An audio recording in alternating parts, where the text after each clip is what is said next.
आज के समय में जब समाज में हर जगह विकास और समृद्धि की बात की जा रही है, गरीबी अभी भी एक चुनौतीपूर्ण समस्या बनी हुई है। बहुत से लोग मानते हैं कि गरीबी सिर्फ आर्थिक संसाधनों की कमी का परिणाम है, लेकिन वास्तव में यह समस्या कहीं गहरी है।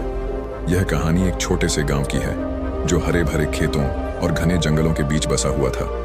इस गांव का नाम था चंदनपुर और यहाँ के लोग सीधे साधे और मेहनती थे। लेकिन इस गांव में एक ऐसी कहानी छुपी थी जो वर्षों से लोगों को सोचने पर मजबूर करती रही थी। यह कहानी थी एक गरीब आदमी की, जिसने अपनी मेहनत, लगन और सही सोच से न केवल अपनी बल्कि पूरे गांव की किस्मत को बदल दिया। चंदनपुर गांव में एक आदमी रहता था जिसका नाम हरिराम था।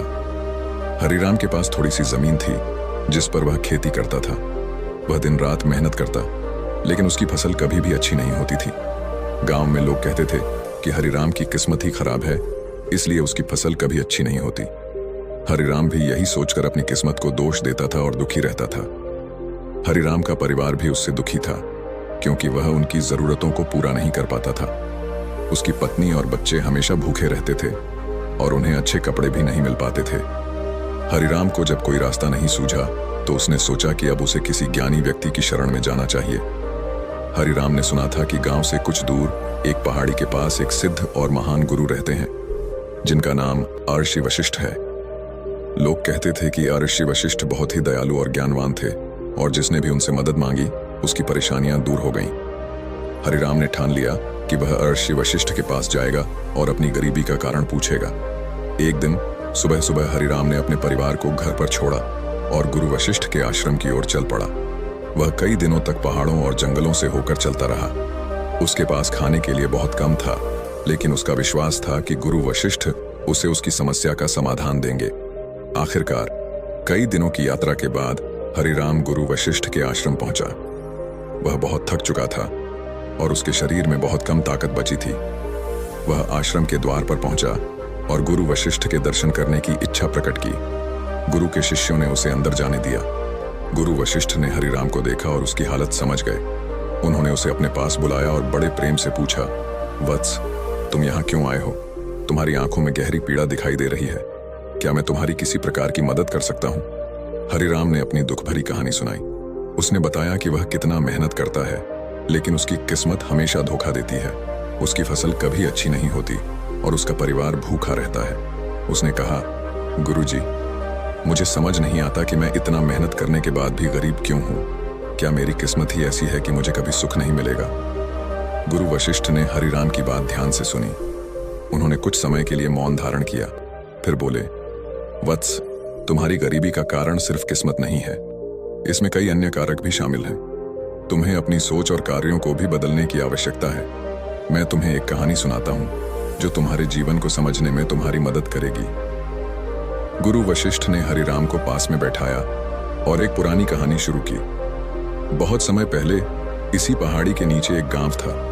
वहां एक और गरीब आदमी रहता था जिसका नाम रमेश था। रमेश भी तुम्हारी तरह बहुत गरीब था और उसने भी कभी अच्छे दिन नहीं देखे थे। वह भी दिन रात मेहनत करता था, लेकिन उसके पास हमेशा ही खाने पीने की कमी रहती थी। एक दिन वह भी मेरी शरण में आया और मुझसे पूछा कि वह इतना गरीब क्यों है। मैंने उसे भी एक ही सवाल पूछा, तुम्हारे पास जो है उसका तुम क्या करते हो? रमेश ने बताया कि वह अपनी खेती में जो भी उगाता है उसे बेचकर थोड़ा बहुत पैसा कमा लेता है, लेकिन वह पैसा जल्दी ही खत्म हो जाता है। उसने कहा कि उसकी फसल बहुत कम होती है और कभी भी अच्छी नहीं होती। मैंने उससे कहा कि उसकी गरीबी का कारण उसकी सोच में है, उसकी मेहनत में नहीं। मैं जानता था कि रमेश मेहनती था, लेकिन उसकी सोच बहुत संकुचित थी। वह हमेशा यही सोचता था कि उसके पास कितना कम है और वह कभी इस विचार से आगे नहीं बढ़ पाया कि उसके पास क्या हो सकता है। हरिराम ने ध्यान से सुना और गुरुजी से पूछा, गुरुजी, लेकिन रमेश ने कैसे अपनी किस्मत को बदलने में सफलता पाई? गुरु वशिष्ठ मुस्कुराए और बोले, वत्स, यही तो बात है। जब इंसान अपनी सोच बदलता है तो उसकी किस्मत भी बदल जाती है। रमेश ने अपनी सोच बदली और उसके जीवन में चमत्कार हुआ। उसने अपनी जमीन को बहुत ध्यान से देखना शुरू किया। उसने महसूस किया कि वहां कुछ ऐसे पेड़ और पौधे थे जिन्हें वह पहले नजरअंदाज कर चुका था। उसने समझा कि अगर वह उन पेड़ों की देखभाल करे और उनके फलों को बेचने लगे तो शायद उसकी स्थिति कुछ सुधर सकती है। उसने धीरे धीरे उन पौधों की देखभाल करनी शुरू की और उनकी उपज को बढ़ाया। रमेश की मेहनत और नई सोच के कारण उसके पेड़ फल देने लगे और वह उन्हें बेचकर अच्छा पैसा कमाने लगा। उसने अपनी खेती के तरीके को भी बदला और ज्यादा समझदारी से काम करना शुरू किया। उसके जीवन में धीरे धीरे खुशहाली लौट आई। हरिराम ने गुरुजी से पूछा, गुरुजी, क्या मैं भी अपनी गरीबी को दूर कर सकता हूं अगर मैं अपनी सोच को बदल दूं? गुरु वशिष्ठ ने कहा, बिल्कुल वत्स, तुम अपनी गरीबी को दूर कर सकते हो, लेकिन उसके लिए तुम्हें अपनी सोच में परिवर्तन लाना होगा। तुम जो भी करते हो उसे पूरे ध्यान और समझदारी से करो। अपने आसपास की हर छोटी चीज को देखो, समझो और उसका सही उपयोग करो। भगवान ने हर किसी को कुछ न कुछ दिया है, बस उसे पहचानने की जरूरत होती है। हरिराम ने गुरु वशिष्ठ की बातें गांठ बांध लीं। उसने निर्णय लिया कि वह अपनी जमीन को एक बार फिर से ध्यान से देखेगा और समझेगा। जब वह अपने गांव वापस लौटा तो उसने अपनी जमीन का बारीकी से निरीक्षण किया। उसने देखा कि वहां एक छोटी सी जगह थी जहां मिट्टी थोड़ी अच्छी थी। उसने वहां कुछ सब्जियां उगाने का फैसला किया। हरिराम ने अपनी पूरी मेहनत उस छोटी सी जगह पर लगाई। उसने अपनी फसल को बहुत ध्यान से पाला और उसकी देखभाल की। धीरे धीरे उसके प्रयास रंग लाने लगे। उस छोटी सी जगह से उसे अच्छी सब्जियां मिलने लगीं। उसने उन्हें बाजार में बेचना शुरू किया और उसकी आय धीरे धीरे बढ़ने लगी। हरिराम की मेहनत रंग ला रही थी और उसने अपनी बाकी की जमीन को भी फिर से तैयार करने की ठानी। गांव के लोग उसकी इस प्रगति को देखकर हैरान थे। वे उससे पूछते थे कि उसने यह चमत्कार कैसे किया। हरिराम ने उन्हें गुरु वशिष्ठ की शिक्षा और अपने सोचने के तरीके में किए गए बदलाव के बारे में बताया। उसने कहा, मेरी गरीबी का कारण सिर्फ मेहनत की कमी नहीं थी, बल्कि सही दिशा में सोचने और समझने की कमी थी। जब मैंने अपनी सोच बदली तो मेरी किस्मत भी बदल गई। गांव में उसकी स्थिति धीरे धीरे सुधरने लगी। अब वह गरीब नहीं रहा, बल्कि उसके खेतों में अच्छी उपज होने लगी थी। उसके परिवार को अब भरपूर भोजन मिल रहा था और उनके चेहरे पर संतोष और खुशी झलकने लगी थी। हरिराम ने अपने बच्चों की शिक्षा पर भी ध्यान देना शुरू किया ताकि वे भी भविष्य में समझदार और सफल इंसान बन सकें। हरिराम की नई सफलता की कहानी पूरे गांव में फैल गई। वह अब गांव के सबसे मेहनती और समझदार किसानों में गिना जाने लगा। उसकी कहानी से अन्य गांव वालों को भी प्रेरणा मिली और उन्होंने भी अपनी सोच को बदलने की कोशिश की। धीरे धीरे पूरे गांव की स्थिति बदलने लगी। लोगों ने समझा कि गरीबी को दूर करने के लिए सिर्फ मेहनत ही नहीं, बल्कि सही सोच और समझदारी भी जरूरी है। हरिराम ने फिर से गुरु वशिष्ठ के आश्रम जाने का निश्चय किया। वह अपने जीवन में आए इस परिवर्तन के लिए उन्हें धन्यवाद कहना चाहता था। अब उसकी जिंदगी पहले से काफी बदल चुकी थी। वह अब पहले की तरह दुखी और निराश नहीं था, बल्कि आत्मविश्वास और खुशहाली से भरा हुआ था। उसका परिवार अब संपन्न था और उसने अपने गांव में भी काफी बदलाव ला दिए थे। हरिराम ने गुरु वशिष्ठ के आश्रम की ओर प्रस्थान किया। पहाड़ों और जंगलों से गुजरते हुए वह उसी रास्ते पर चला जिस पर वह पहले आया था। लेकिन इस बार उसका सफर अलग था। पहले जहां वह भूखा, प्यासा और थका हुआ था, वहीं इस बार वह आत्मसंतोष से भरा हुआ था। उसके मन में गुरु वशिष्ठ के प्रति असीम श्रद्धा और कृतज्ञता थी। आखिरकार हरिराम गुरु वशिष्ठ के आश्रम पहुंचा। उसने उन्हें प्रणाम किया और उनके चरणों में गिरकर बोला, गुरुजी, आपकी शिक्षा ने मेरी जिंदगी बदल दी।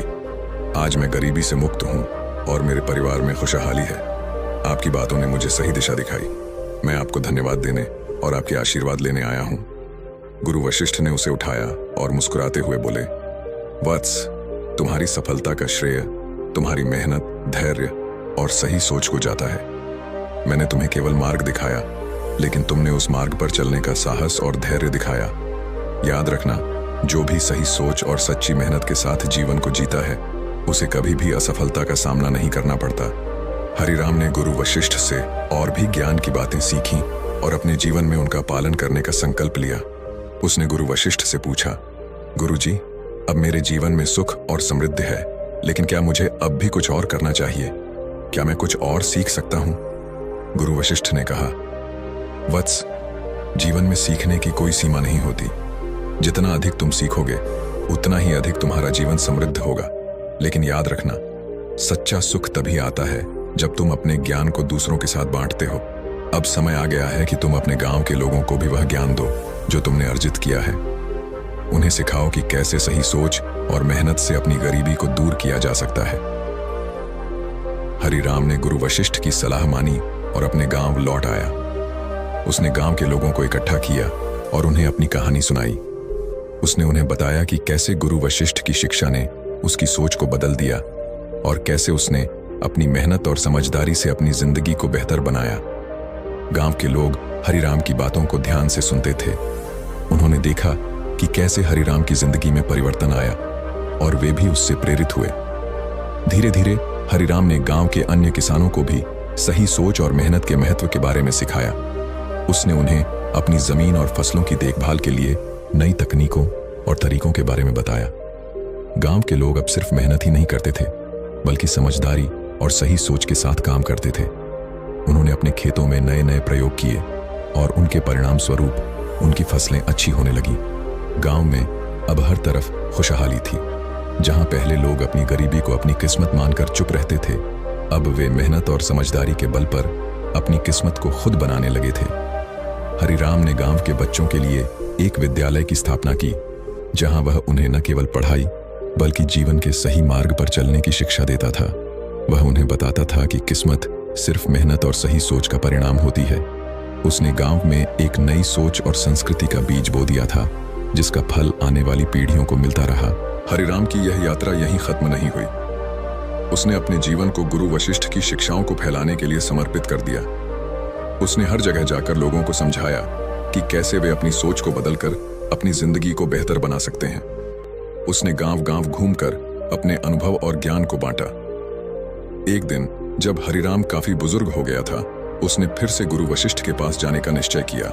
उसने सोचा कि वह अपने गुरु से एक बार और मिलकर उन्हें अपने जीवन की आखिरी कहानी सुनाएगा और उनका आशीर्वाद लेगा। जब हरिराम गुरु वशिष्ठ के पास पहुंचा तो गुरु वशिष्ठ ने उसे देखते ही पहचान लिया। उन्होंने उसे अपने पास बुलाया और उसकी मेहनत और सेवा की सराहना की। गुरु वशिष्ठ ने कहा, वत्स, तुमने मेरे दिल को खुशी से भर दिया है। तुमने न केवल अपनी जिंदगी को बेहतर बनाया, बल्कि तुम्हारे प्रयासों ने पूरे गांव को समृद्धि की राह दिखाई। यह तुम्हारी सच्ची सफलता है। हरिराम ने गुरु वशिष्ठ से पूछा, गुरुजी, क्या अब मेरे जीवन का उद्देश्य पूरा हो गया है?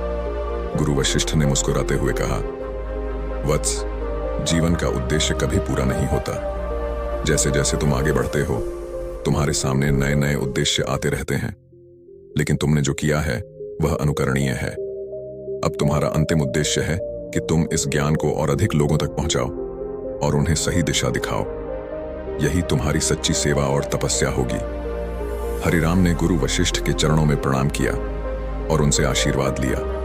उसने अपने गुरु के उपदेशों को हमेशा अपने जीवन में मार्गदर्शक के रूप में रखा और उनकी शिक्षाओं को हर उस व्यक्ति तक पहुंचाने का संकल्प लिया जिसे इसकी जरूरत थी। हरिराम की कहानी सिर्फ एक गरीब किसान की नहीं है, बल्कि यह उन सभी लोगों की कहानी है जो अपने जीवन में किसी न किसी रूप में गरीबी, निराशा या असफलता का सामना करते हैं।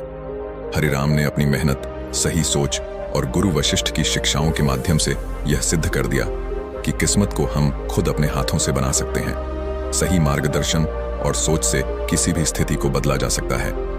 यह कहानी इस बात का प्रमाण है कि गरीबी सिर्फ एक आर्थिक स्थिति नहीं है, बल्कि यह हमारी सोच और मानसिकता का भी परिणाम हो सकती है। अगर हम अपनी सोच को सही दिशा में बदल लें और मेहनत के साथ जीवन के हर अवसर का सही उपयोग करें, तो हम अपनी किस्मत को बदल सकते हैं। यह कहानी हमें यह सिखाती है कि गरीबी केवल एक आर्थिक स्थिति नहीं होती, बल्कि यह हमारी सोच और मानसिकता का परिणाम भी हो सकती है। यदि हम अपनी सोच को सही दिशा में बदलें और मेहनत के साथ जीवन के हर अवसर का सही उपयोग करें, तो हम अपनी किस्मत को बदल सकते हैं। इस कहानी का संदेश है कि जीवन में कभी भी हार मत मानो। हमेशा सीखते रहो, अपनी सोच को बदलो और सही दिशा में मेहनत करो। सफलता तुम्हारे कदम चूमेगी